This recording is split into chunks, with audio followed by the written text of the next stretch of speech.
जिसको आप लोग देखने के लिए आए हैं। और जहाँ पे बैठे हुए हैं ये काफ़ी पवित्र स्थल है, काफ़ी पवित्र स्थल है ये, क्योंकि यह स्थल भगवान बुद्ध की कर्म भूमि है। भगवान बुद्ध यहाँ पे 4 वर्षावास बिताए हैं। सारीपुत्र और महामुगलाइन की जन्मभूमि, सोच सकते हैं कितना पवित्र हो सकता है। जहाँ पे सारीपुत्र का जन्म और परिनिर्वाण हुआ था उस जगह को भी आप लोग देखेंगे। महामुगलाइन का जन्म तो कहीं और है, यहाँ से 3 किलोमीटर की दूरी पे है और निर्वाण सांची में। लेकिन सारीपुत्र की जन्मभूमि और परिनिर्वाण भूमि को मैं आप लोगों को दिखाऊंगा। उससे पहले आप जो देखने के लिए आए हैं ये नालंदा विश्वविद्यालय का रिमेंस है, जो आज लगभग 10% में है। 90% के ऊपर गांव आ गया। गांव देख रहे हैं सामने, आपके सामने गांव दिखाई दे रहा है या आपके पीछे, या आने के क्रम में जो भी आपने गांव देखा, तो टर्न हुए इधर के, और उस क्रम में जो भी आपने गांव को देखा सब नालंदा विश्वविद्यालय के ऊपर है। क्योंकि प्राचीन काल में यह विश्व का सबसे बड़ा यूनिवर्सिटी था, जहां पूरे विश्व से विद्यार्थी पढ़ने के लिए आते थे और पूरे विश्व से शिक्षक पढ़ाने के लिए आते थे। और इस विश्वविद्यालय का इतिहास गुप्ता डायनेस्टी से आता है, अर्थात 1600 साल पुराना। लेकिन विश्वविद्यालय से पहले यह विहार था, जिसका स्थापना सम्राट अशोक किए थे कलिंग युद्ध के बाद। और उससे पहले यहाँ संघाराम था, जिसका शुरुआत भगवान बुद्ध ने की।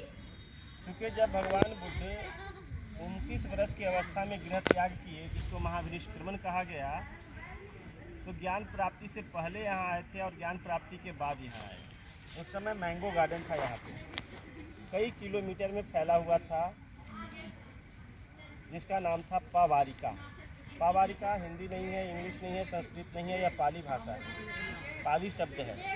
और पावारिका का हिंदी में अर्थ होता है कि जहाँ पर बैठकर लोग गलतियों को स्वीकार करते हों, ताकि आने वाले समय में वह गलती दोबारा रिपीट न हो और संघ को कोई परेशानियों का सामना न करना पड़े, उसे पावारिका कहते हैं। तो आप लोग भी संघ में चल रहे हैं ना, और आप गलती कीजिएगा तो पूरे ग्रुप को गलतियों का सामना करना पड़ेगा। जैसे में एंट्री कर रहे थे तो एक पर्सन्स नहीं आए थे, तो कार्तिक भैया और तेजस भैया को टेंशन हो गया कि एक व्यक्ति कौन छूट गए, है ना। अगर जो एक व्यक्ति नहीं आते, इसलिए यहाँ पे काउंटिंग भी हुआ कि एक व्यक्ति कौन छूटे हैं। यही भगवान बुद्ध करते थे, क्योंकि उनका बहुत बड़ा संघ था। आप लोग तो एक छोटा संघ है ना, आप लोग ये छोटा संघ है, बहुत छोटा संघ है, लेकिन भगवान बुद्ध के बहुत बड़ा संघ होता था।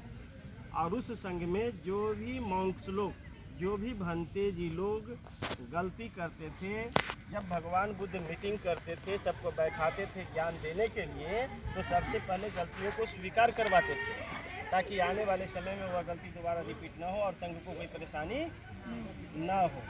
उसे ही पावारिका कहते हैं। और भगवान बुद्ध यह करने के बाद ही अपने शिष्यों के बीच में ज्ञान देते थे। इसलिए नालंदा को विभिन्न विद्वानों ने अपने अपने मत से विभिन्न प्रकार का डिफिनेशन दिए हैं, परिभाषा दिए हैं। नालंदा पाली शब्द है, संस्कृत शब्द है, और यह 2 शब्दों से मिलकर के बना है। और वह 2 शब्द है नालम प्लस दा। नालम मीन्स होता है कमल, जो ज्ञान का प्रतीक है, बुद्धि का प्रतीक है ना। भारत का राष्ट्रीय पुष्प कमल है, कमल ही है ना। आप लोग तो ऐसे शांत हो गए जैसे मैं